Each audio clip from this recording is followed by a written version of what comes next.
పదములు చాలవే స్తుతించుటకు, వరమై దొరికిన దేవుడవు.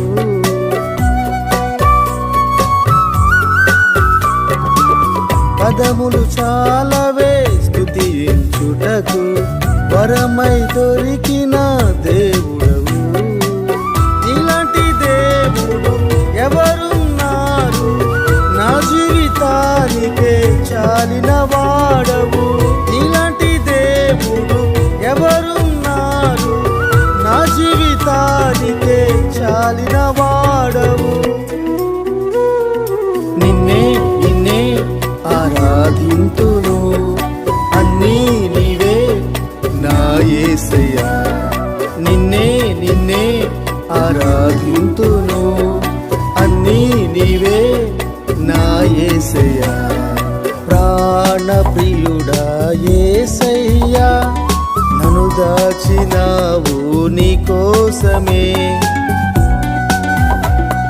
ప్రాణ ప్రియుడా యేసయ్యా, నన్ను దాచినావు నీ కోసమే. నీవే మా ఆరాధనకు యోగ్యుడివి, మా మధ్యలో సంచరించు వాడవి నీవే. Thank you Jesus. హల్లెలూయా. రాషమాత కోరాల రాబాషి రితోమార బాల షఖారాల మాతి తోరాల రాబాషి మాతి కీరాల రాబాషి. అయ్యా సేవకుడిగా నేను ప్రార్థన చేస్తున్నాను. ప్రతి దాన్ని మీరు బంధించినందుకే స్తుతిస్తున్నాను.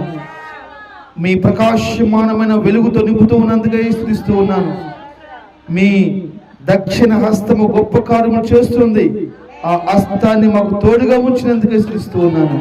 పాటలు, ఆరాధన, సాక్షి మీరు ఇగో ఈ మధ్యాహ్న సమయంలో ఘనంగా జరిగించినారని, ఘనపరిచినారని నమ్ముతూ, దీవెనకరంగా జరిగించినారని నమ్ముతూ ఈ మాటలు మేము ధ్యానం చేసుకోవచ్చునుగా మాకు వినగలిగిన బుద్ధిని, అర్థం చేసుకునే జ్ఞానమును అనుగ్రహించి ఈ పరలోక మాటలు మాకు వినిపింప చేయమని, వాక్యమునకు వ్యతిరేకంగా పనిచేస్తున్న దురాత్మ అంధకార శక్తులను బంధించమని యేసు నామములో ప్రార్థన చేస్తున్నాను తండ్రి. ఆమేన్. హల్లెలూయా. బిగ్గరగా 3 సార్లు హల్లెలూయా చేద్దాం. హల్లెలూయా, హల్లెలూయా, హల్లెలూయా.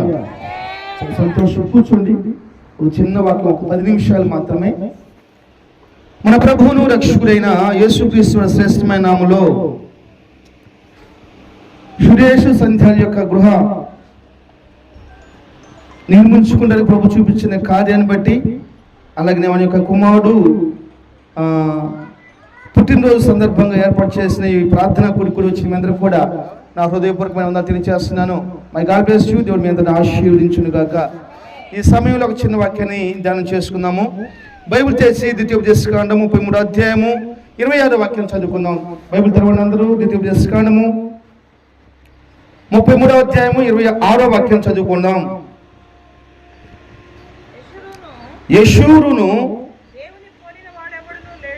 యెషూరును దేవుని పోలిన వారెవడును లేడు.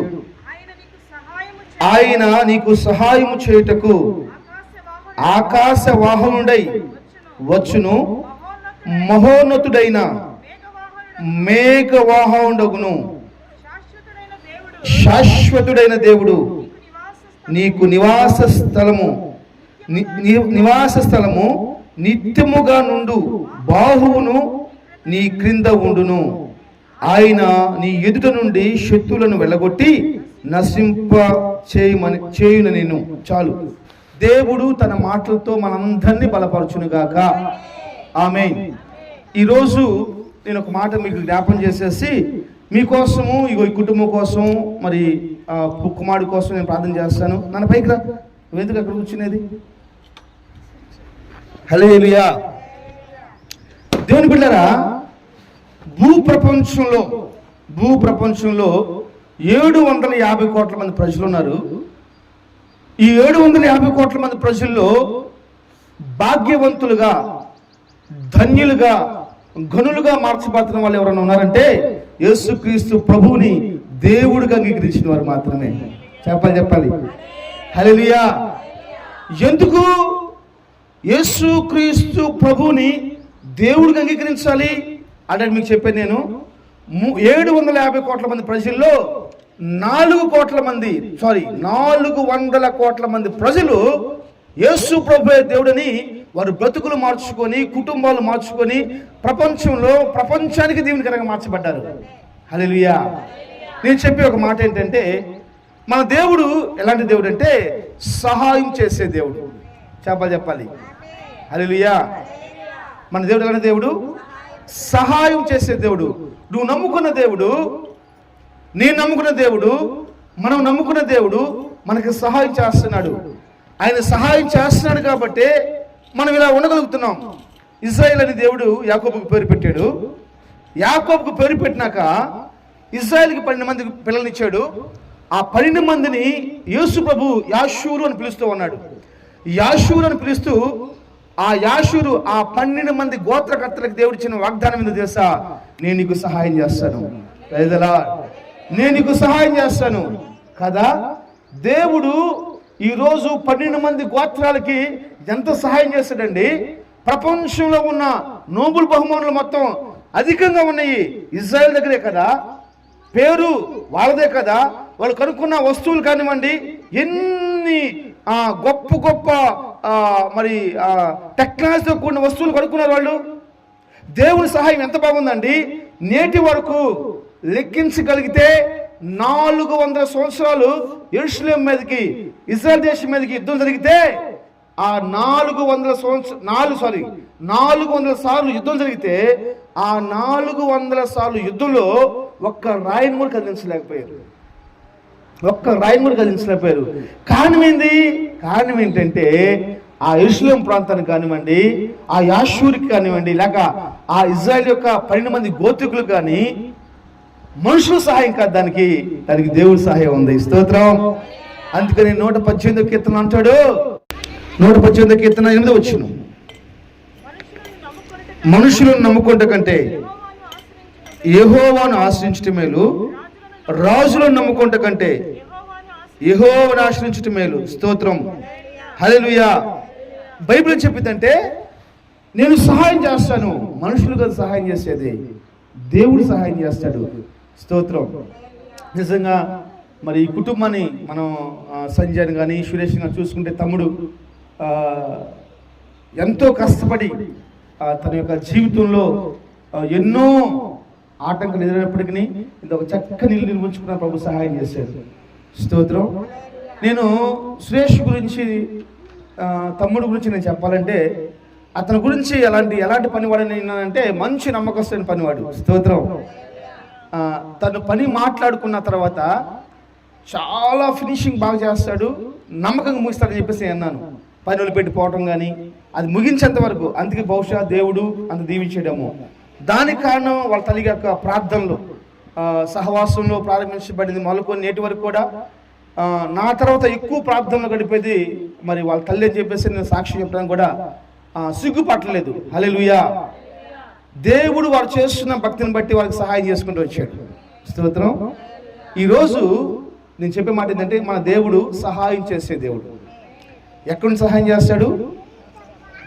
ఎక్కడ సహాయం చేస్తాడంటే ఆకాశంలో నుండి, సియోనులో నుండి నిన్ను ఆదుకుంటానని చెప్పేసి యెషయా రాసి ఉంటుంది. సియోనులో నుండి నేను నీకు సహాయం చేస్తానంటాడు.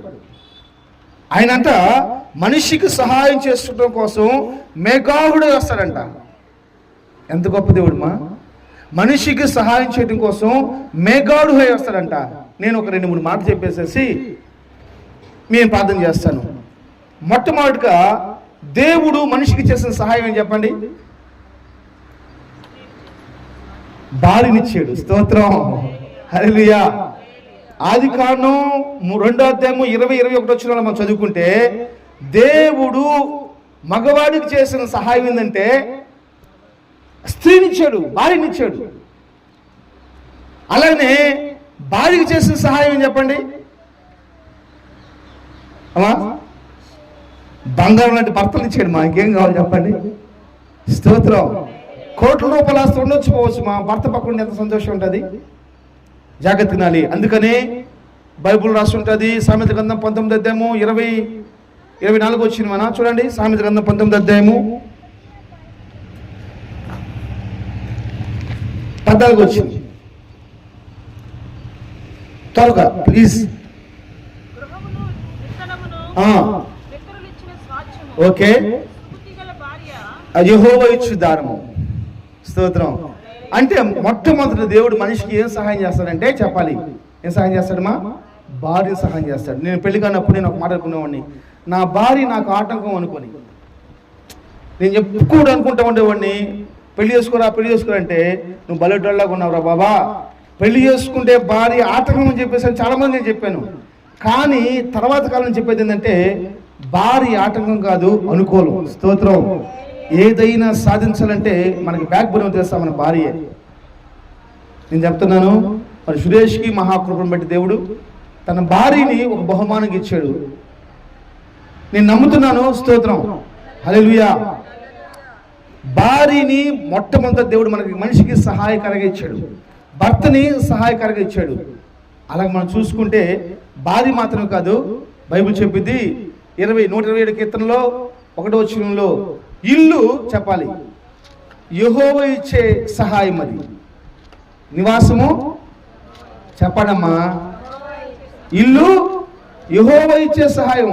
భూ ప్రపంచంలో నేటి వరకు కొన్ని లక్షల మందికి ఇల్లు లేవు, కొన్ని లక్షల మందికి ఇల్లు లేవు. ఎక్కడి దాకా ఎందుకు, మీరు అక్కడికి వెళ్ళండి. అదేంది మన ఏం సెంటర్, అది మార్కెట్ సెంటర్కి వెళ్తే అక్కడ కొంతమంది అమ్ముకుంటూ కూర్చుంటారు సెంటర్లో. వాళ్ళకి ఆ షెడ్ల కింద ఇలా షెడ్లు వేసుకుంటే పరదాలు, షెడ్లు కూడా కాదు పరదాలు, ఆ పరదాల కింద కోపరం. నేను మొన్న రిజిస్ట్రేషన్ ఆఫీస్ గారికి వెళ్ళి అడుగుతున్నాను, నేను ఏందన్నా వాళ్ళంతా అక్కడే కూర్చుంటున్నారు, వాళ్ళకి స్థానాలు ఉండవా, వాళ్ళకి భోజనాలు ఉండవు అంటేను వాళ్ళకి ఏది తక్కువ కాదు, మనకి అన్ని తక్కువ, వాళ్ళకి అన్నీ ఉంటాయి కానీ ఉండేది మొత్తం వాళ్ళు దాని కింద. ఈరోజు అనేక మందికి నివాసాలు లేవండి. అందుకని మనిషి ఒక గోల్ ఏంటంటే ఒక చక్కని ఇల్లు కట్టుకోవాలి. స్తోత్రం. దానికి ప్రభు సహాయం చేస్తాడు. 127 కీర్తన 1 వచ్చి చెప్తుంది, యెహోవా ఇల్లు కట్టించిన యెడల. అంటే దేవుణ్ణి కట్టినని చెప్పట్లేదు, కట్టిస్తాడు ఆయన ఖచ్చితంగా, నిశ్చయం కట్టిస్తాడు. ఈ సాక్ష్యం మనం విన్నాం కదా, ఈ ఇంటికి పార్లు పట్టింది మొదలుకొని నేటి వరకు కూడా వాళ్ళ వెనక ప్రేయర్ ఉంది, ప్రార్థన ఉంది. ఆ కుటుంబం వెనక, ఆ బిడ్డల వెనక ఎంత చక్కగా ఇల్లు చూడండి, ఎంత అందంగా ఉందో. నేను అనుకున్నాను అసలు ఇలాంటి ఇల్లు అసలు నేను చూడలేదు బాబు అనుకుంటున్నాను. 40 సంవత్సరాల వయసు నాకు, ఈ 40 సంవత్సరాల వయసు ఇలాంటి ఇల్లు నేను చూడలేదు బాబు అనుకుంటున్నాను. ఎంత చక్కగా ఉంది. దేవుడు మంచి నివాసాన్ని ప్రభు ఇచ్చాడు. స్తోత్రం. అంటే అర్థం ఏంటంటే నిశ్చయంగా అది యెహోవా ఇచ్చిన ఇల్లు. Praise the Lord. హల్లెలూయా. 3వ వచనంలో అంటాడు, చెప్పాలి 3వ వచనం, బిడ్డలు యెహోవా ఇచ్చే సహాయం. ఎవరమ్మా? భార్యనిస్తాడు, ఇంటినిస్తాడు, బిడ్డనిస్తాడు. ఆయన నిజంగా ఎంత గొప్ప దేవుడు. మనం నిజంగా మనం దేవుడిని ఎంత అవమానపరుస్తామంటే, ప్రార్థన చేసేటప్పుడు మనం ఎప్పుడు వెళ్తాం ప్రార్థన చెప్పండి. ఇప్పుడు ఒకరి కాళ్ళకి అప్పకెళ్ళే వరకు ఎప్పుడు వెళ్తా, 10 గంటలు రమ్మన్నాడు. నేను ఒకళ్ళు అప్పడిగాను, కొంత డబ్బులు మన అవసరమైన అప్పడిగితే వాళ్ళు అన్నారు సాయంత్రం 4 గంటలు రమ్మన్నారు. 4 గంటల 5 నిమిషాలకి నేను వెళ్ళాను. 5 నిమిషాలు లేట్ అని చెప్పేసి అని వారం రోజులు నాకు డబ్బులు ఇవ్వలేదు ఆయన. వారం రోజులు డబ్బులు ఇవ్వాలి నాకు, వారం రోజులు డబ్బులు ఇవ్వాలి. రేపు సాయంత్రం రేపు అని చెప్పేసి అని అయిపోయినాక అడిగాను, ఏందాక లేట్ చేసావు, నేను అడిగాను కదా, నాకేం ఇలా చేసేవి ఏంటంటేను వాస్తవానికి నీకు టైల్స్ తిరుగు తప్ప అన్నాడు. మొన్న జరిగిన మ్యాటర్, మా 1 నెల క్రితం జరిగిన మ్యాటర్, చిన్నప్పుడుది కాదు, నెల క్రితం జరిగింది. దయచేసి నేను పేరు కూడా చెప్పగలను, చెప్తే బాగుందని చెప్పాల. నెల క్రితం జరిగిన మాట. నాకు కొంత డబ్బు అవసరం అయిపోతే 5 నిమిషాలు లేటందుకు వారం రోజులు నన్ను తిప్పాడు మా. అంటే ఒక మనిషిని కేర్ల చేస్తేనే అతని దగ్గర నుంచి సహాయం పొందుకోవడం కష్టమైతే, మరి దేవుని విషయమై మనం కేర్ల చేస్తే, ద్వితీయోపదేశకాలం రాసి ఉంటుంది, నీ ఇంట్లో గొడ్డుపోతే ఏదో ఉండదు దాంట్లో. నీ ఇంట్లో గొడ్డుపోద్ది అంటే ఏంటంటే తెలుసా, ఉపయోగం లేనిది, యూజ్లెస్ అయింది మీ ఇంట్లో ఉండదు. నీ బిడ్డలు ప్రయోజకులుగా మార్చబడిపోతారు, నీ ఇల్లు సంతోషంతో నింపడిపోయింది, నీ కుటుంబంలో రోగం ఉండదు. ఎందుకు తెలుసా, నీ ఇల్లు యేసయ్య ఇచ్చిన ఇల్లు, నీ బిడ్డలు యేసయ్య ఇచ్చిన వాళ్ళు యూజ్లెస్ గా ఉండరమ్మా. నీ కుమారులు యెహోవా ఇచ్చిన స్వాస్థ్యం. ప్రపంచాన్ని మన బిడ్డలు వెళ్ళాలి, మన కుటుంబంలో సమాధానం ఉండాలి.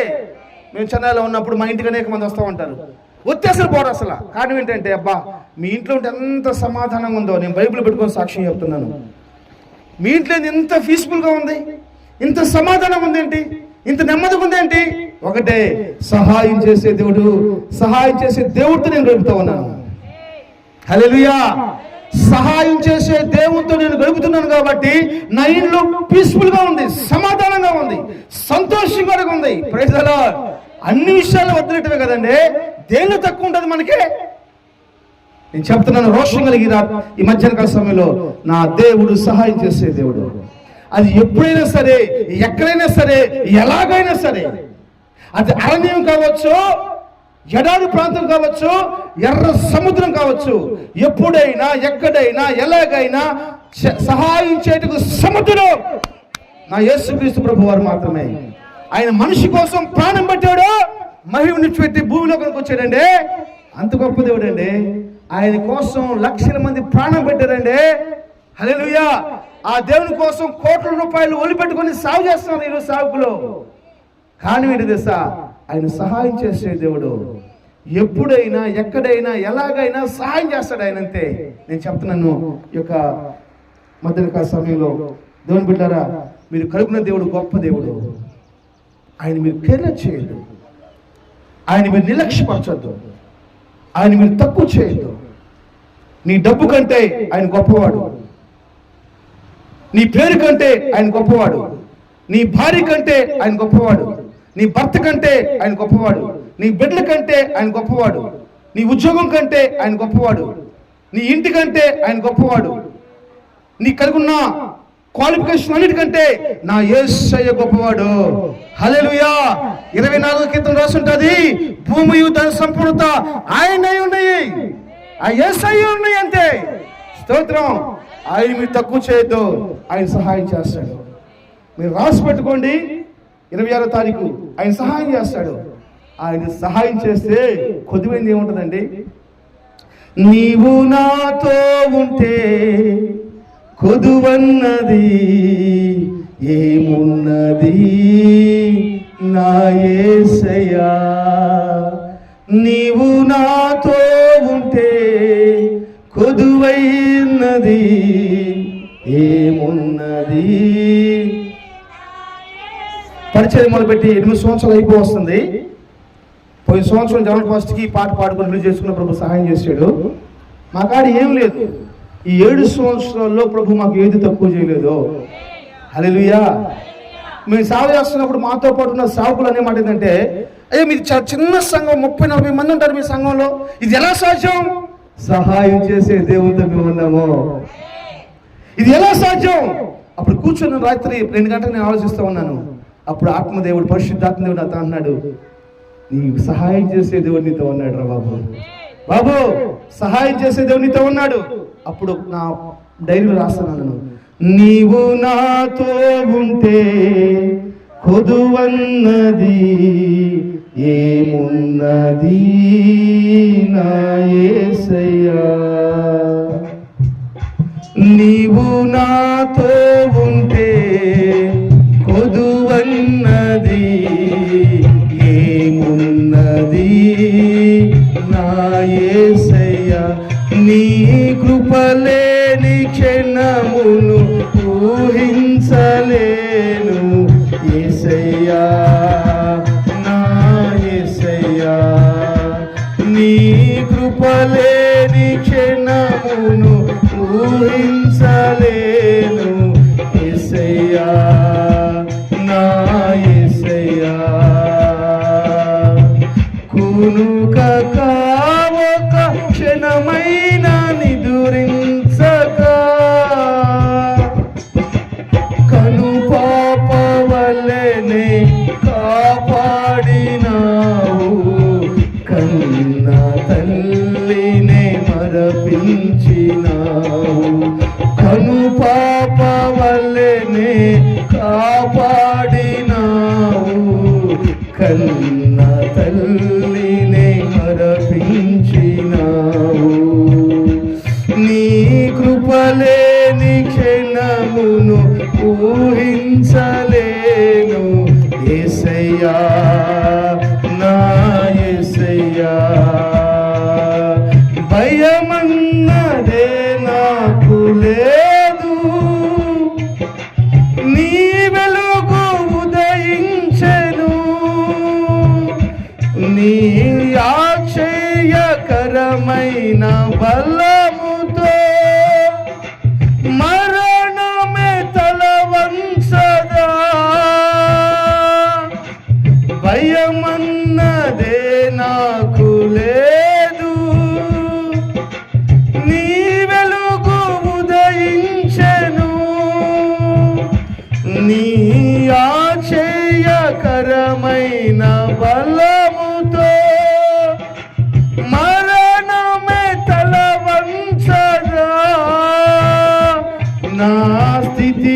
మార్చిన స్తోత్రార్హుడా స్తుతులందుకో పూజార్హుడా నా స్థితి మార్చిన స్తోత్రార్హుడా స్తుతులందుకో పూజార్హుడా. హల్లెలూయా. మన దేవుడు సహాయం చేసే దేవుడు, మహాపరిశుద్ధుడు వేరే తండ్రి, ప్రేమ నమ్మకం కలిగిన మా దేవ, నీవు సహాయం చేసే దేవుడిగా ఉన్నందుకై స్తుతిస్తూ, ఈ కుటుంబాన్ని బిడ్డల్ని మీరు ఆశీర్వదించినందుకై, మీరు చేసిన కార్యం బట్టి స్తుతిస్తూ యేసు నామములో ప్రార్థన చేస్తున్నాను తండ్రి. మన తండ్రి అయిన దేవుని ప్రేమయు కుమారుని యేసుక్రీస్తు కృపయు పరిశుద్ధాత్మకుని సహవాసం ఆదరణ ఈ కుటుంబానికి చేయని ప్రతి ఒక్కరికి ప్రత్యేకంగా నిలిపి స్థిరపరిచి అంతవరకు నడిపించును గాక. ఆమేన్. హల్లెలూయా.